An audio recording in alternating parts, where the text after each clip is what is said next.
اعوذ باللہ من الشیطان الرجیم، بسم اللہ الرحمن الرحیم۔ حیات سرور کائنات محمد صلی اللہ علیہ وآلہ وسلم، باب نمبر 22، سرداران قریش۔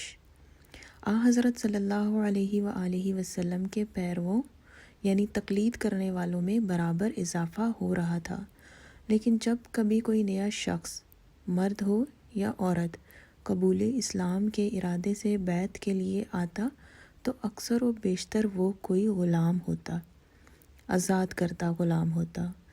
قریش کے ان قبائل کا کوئی شخص ہوتا جو مضافات میں سکونت گزین تھے، یا نہیں تو وادی کے قریش میں سے کوئی نوجوان مرد ہوتا یا عورت ہوتی جس کا تعلق ایک با اثر خاندان سے تو ہوتا، لیکن ایسے لوگ خود اپنی ذات سے با اثر نہ ہوتے تھے۔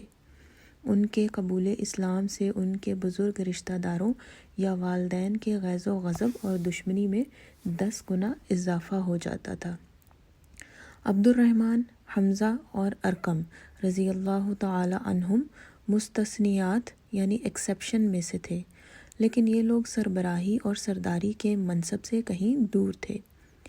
نبی صلی اللہ علیہ وآلہ وسلم کی تمنا تھی کہ سرداروں میں سے کچھ لوگ دائرہ اسلام میں داخل ہو جاتے، جن میں سے ایک نے بھی، حتیٰ کہ آپ صلی اللہ علیہ وآلہ وسلم کے چچا تک نے آپ صلی اللہ علیہ وآلہ وسلم کے ساتھ شمولیت کا ذرہ برابر رجحان ظاہر نہ کیا۔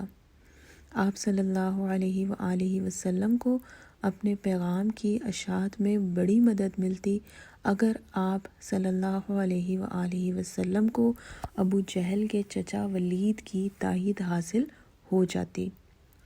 وہ صرف قبیلہ مخزوم ہی کا سردار نہ تھا، بلکہ اگر اس قسم کی بات کہی جا سکتی ہو تو وہ مجموعی طور پر قریش کا غیر آئینی سردار تھا۔ مزید برآں دوسروں کے مقابلے میں ویسا شخص معلوم ہوتا تھا جو کھلے دل سے دلائل کو سن سکتا تھا، اور ایک دن نبی صلی اللہ علیہ وآلہ وسلم کے لیے ایسا موقع پیدا ہو گیا کہ تنہا ولید سے بات کریں۔ لیکن جب یہ لوگ گفتگو میں بالکل محو تھے، ایک نابینا شخص پاس سے گزرے، وہ بھی کچھ ہی دن پہلے داخل اسلام ہوئے تھے۔ رسول اللہ صلی اللہ علیہ وآلہ وسلم کی آواز سنی تو درخواست کی کہ انہیں قرآن کے کسی حصے کی تلاوت کر کے سنا دیں۔ جب ان سے کہا گیا کہ ٹھہر جائیں اور ذرا بہتر موقع کا انتظار کریں تو وہ اتنے مصر ہوئے کہ نبی صلی اللہ علیہ وآلہ وسلم کی پیشانی پر شکن آ گئی، اور آپ صلی اللہ علیہ وآلہ وسلم نے ان کی طرف سے رخ موڑ لیا۔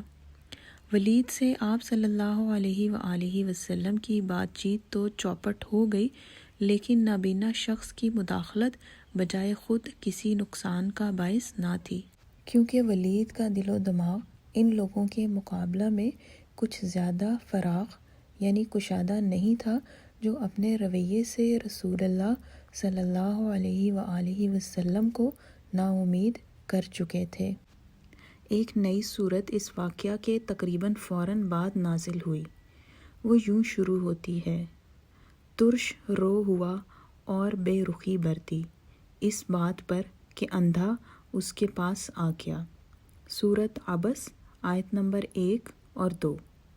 سورت کا سلسلہ بیان جاری رکھتے ہوئے آگے کہا گیا: جو شخص بے پرواہی برتتا ہے اس کی طرف تو تم توجہ کرتے ہو، حالانکہ اگر وہ نہ سدھرے تو تم پر اس کی کیا ذمہ داری؟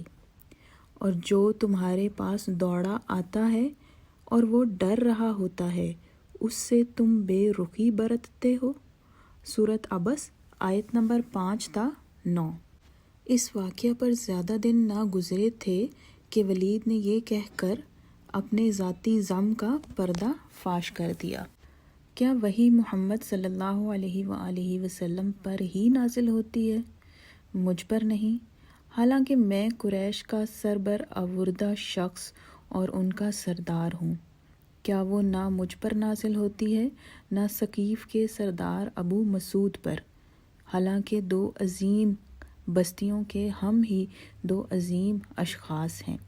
حوالہ ابن اسحاق۔ ابو جہل کے رد عمل میں خود اعتمادی کم اور جذباتیت زیادہ تھی۔ ایک لمحے کے لیے بھی اس امکان کو قبول کر لینا کہ محمد صلی اللہ علیہ وآلہ وسلم نبی ہو سکتے ہیں، حد سے زیادہ ناقابل برداشت ہے۔ اس نے کہا، ہم اور بنی عبد مناف عزت و شرف میں ایک دوسرے پر سبقت لے جانے کی کوشش کرتے رہے ہیں۔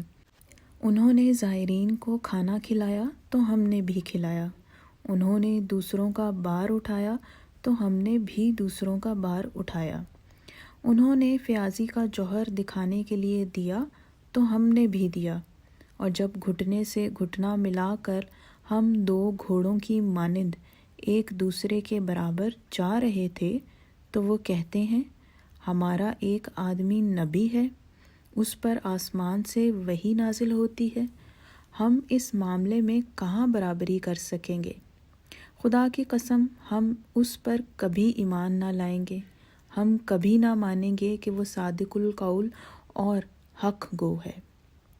جہاں تک شمسی خاندان کے اتباع کا تعلق ہے، اس کا رد عمل نسبتاً کم منفی تھا، لیکن تقریباً یکساں طور پر تناسب کے احساس، یعنی کیا اہم ہے اور کیا اہم نہیں، سے عاری تھا، اس لیے کہ اس کا پہلا خیال یہ نہ تھا کہ محمد صلی اللہ علیہ وآلہ وسلم نبی ہوں تو لازمی طور پر ان کی پیروی کی جائے، بلکہ یہ کہ اگر وہ نبی ہوں تو اس سے بنی عبد مناف کو عزت و مکرمت یعنی عظمت حاصل ہوگی۔ چنانچہ ایک دن ابو جہل نے تمسخر کے انداز میں اپنی نفرت کے ہدف کی جانب اشارہ کرتے ہوئے عتبہ سے کہا، اے بنی عبد مناف، وہ ہے تمہارا نبی۔ عتبہ نے تڑ سے جواب دیا، تمہیں کیوں برا لگ رہا ہے اگر ہم میں ایک نبی یا بادشاہ ہو؟ آخری لفظ کا اشارہ قصی کی جانب تھا اور مخزومی کو ایک لطیف یاد دہانی کہ عبد مناف قصی کا بیٹا تھا، جبکہ مخزوم اس کا محض برادر امزاد۔ نبی صلی اللہ علیہ وآلہ وسلم اتنے قریب تھے کہ آپ صلی اللہ علیہ وآلہ وسلم نے دونوں کی تو تو میں سن لی۔ آپ صلی اللہ علیہ وآلہ وسلم ان کے پاس تشریف لے گئے اور فرمایا، اے عتبہ، تم کو نہ خدا کی فکر ہے نہ رسول کی، بس اپنی ہی فکر میں ہو، اور جہاں تک تیرا تعلق ہے ابو جہل، تجھ پر تو آفت آ کر رہے گی، تو ہنسے گا کم اور روئے گا زیادہ۔ حوالہ طبری۔ قریش کے مختلف قبائل کی قسمتیں بدل رہی تھیں۔ اس وقت عبد الشمس اور مخزوم دو طاقتور قبائل تھے۔ عتبہ اور اس کا بھائی شیبہ شمسی قبیلے کی ایک شاخ کے سربرآوردہ لوگ تھے۔ اس کے برادر امزاد حرب کی موت پر، جو شمسی قبیلے کی اموی شاخ کا سردار تھا، اس کا بیٹا ابو سفیان اس کا جانشین ہوا تھا۔ ابو سفیان نے دوسری بیویوں کے علاوہ عتبہ کی بیٹی ہند سے بھی شادی کر لی تھی۔ تجارت تو سیاست دونوں میں ابو سفیان کی کامیابی کسی قدر اس کی سنجیدگی اور ٹھنڈے دل و دماغ سے معاملات پر اظہار خیال کی اہلیت اور اس کے تحمل اور بردباری کے ساتھ اس کا موقع شناسی کا تیز شعور تھا کہ نفع کے امکان کو ہاتھ سے نہ جانے دیتا تھا۔ یہ بات کہ وہ ٹھنڈے دماغ کا آدمی تھا اکثر و بیشتر تیز مزاج اور جلد غضبناک ہو جانے والی ہند کے اشتعال کا سبب بن جاتی تھی، لیکن جب وہ ایک بار فیصلہ کر لے تو وہ شاذ و نادر ہی اس کو موقع دیتا تھا کہ اس کو اپنے قائم کردہ فیصلے سے متزلزل یا منحرف کر سکے۔ چنانچہ حسب توقع نبی صلی اللہ علیہ وآلہ وسلم کی دشمنی میں ابو جہل کے مقابلے میں وہ کم متشدد تھا۔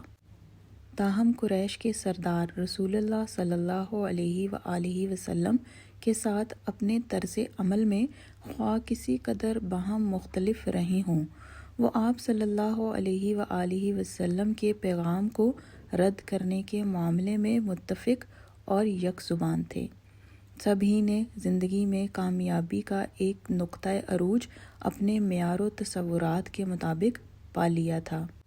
یہ اور بات ہے کہ نئی نسل اس کو محض ابتدائی مرحلہ قرار دیتی تھی۔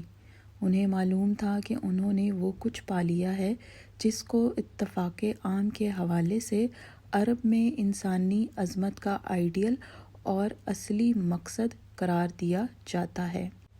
حلیف اور تحفظ دہندہ کی حیثیت سے ایک عظیم شخصیت کی بڑی مانگ تھی، اور یہ مقام اسی شخص کو حاصل ہوتا تھا جس کے حلیفوں اور اتحادیوں کی تعداد پہلے ہی سی خاصی ہو۔ اس کا بندوبست وہ خود اپنے ازدواجی تعلق اور اپنے بیٹے بیٹیوں کے ازدواجی رشتوں کے ذریعے تعلقات کا طاقتور اور ناقابل شکست جال بن کر ہی کر سکتا تھا۔ اس سلسلے میں بڑی حد تک کامیابی کا وسیلہ دولت ہوا کرتی تھی۔ دولت کی ضرورت ایک سربرآوردہ شخص کو میزبان کی حیثیت سے بھی ہوتی تھی، کیونکہ حسن سلوک بالخصوص فیاضی کو بھی نشان عظمت قرار دیا جاتا تھا۔ اس لیے نہیں کہ اس سے انعام سماوی یعنی روحانی یا اجر آخرت متوقع ہے۔ نیکی کی اہمیت ان کے نزدیک آخرت کے حوالے سے نہ تھی، بلکہ دنیاوی شہرت و ناموری کے اعتبار سے جو ان کا آئیڈیل تھی۔ ان کے لیے تمام تر نیکیوں اور خوبیوں کا مقصد یہ تھا کہ لوگ پورے عربستان میں بلکہ اس کی حدود سے بھی باہر ان کی دریا دلی، شاہ خرچی، ان کی شجاعت و جرأت، ان کے منہ سے نکلے ہوئے الفاظ کی پاسداری، خواہ یہ پاسداری کسی حلیف کی مدد یا کسی معاہدے کے سلسلے میں زبانی وعدہ یا ضمانت کی ہو، ان کی دل کھول کر تعریف کی جائے۔ ان کی صفات اور نیکیوں کی تعریف ان کی زندگی اور ان کی موت کے بعد بھی کی جائے۔ یہی ان کے لیے حیات دوام تھی، اور اسی حیات دوام کی بنیاد پر ولید جیسے لوگوں کو اپنی عظمت کا یقین تھا۔ یہ یقین ان کے اندر اس طمانینت کو تقویت پہنچاتا تھا جو ایک ایسے پیغام کے لیے ان کے کان بہرے کرتی تھی جو حیات عرضی کی بے ثباتی پر زور دیتا تھا، اس بندوبست ہی کو بے ثبات قرار دیتا تھا جس میں ان کی کامیابی وقوع پذیر ہوئی تھی۔